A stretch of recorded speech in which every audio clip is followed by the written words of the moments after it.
तीनों से सेवा इकट्ठी करनी चाहिए। हाँ, माता पति के बंधन हैं? माता पति के बंधन में और बच्चों के बंधन में आती है, तो माता की सेवा इतनी कर नहीं सकती है। वह तो राजपद राजा का पद पा सकती है या नहीं।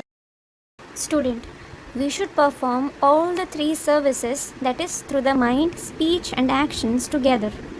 A mother is in bondage of her husband and her children, so she can't do the service through speech to that extent. Can she attain kingship or not?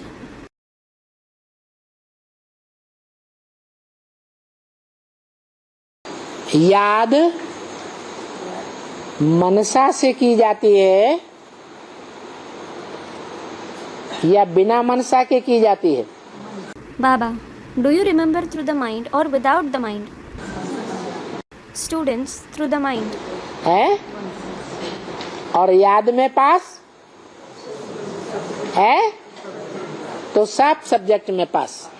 And if you pass in remembrance, you pass in all the subjects. याद में fail तो सब subject में fail.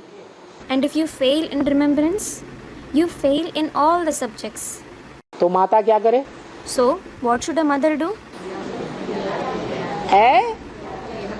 Student, she should stay in remembrance. याद में रहे, मनसा से काम करे। She should stay in remembrance. She should perform actions through the mind. बुद्धि से फैसला कर लिया, बाप आया हुआ है बेहद का। When she has decided through the intellect that the unlimited Father has come, तो जैसे बाप चला रहा है वैसे चले।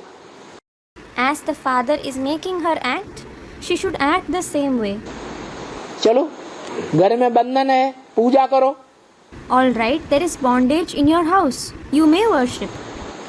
तो बाप कहते हैं भले कुछ भी करो, लेकिन मुझे So the Father says, you may do anything, but नहीं कर सकते। student, remember me. Can't you do that? है? घर में बंधन है, संबंधियों का, पति का। मंदिर में चलो, पूजा करो शिवलिंग की, फूल चढ़ाओ, ये करो, वो करो। There is the bondage of the relatives, the husband in the house. So, go to the temple, worship the shivling, offer flowers, do this and that. कर्मेंद्रियों से सारा काम करते रहो। Keep performing all the actions through the karmendriya. फिर क्या करना है? Then, what should you do? मन से बुद्धि की याद करो, बुद्धि से याद करो। Remember the Father through the mind and intellect.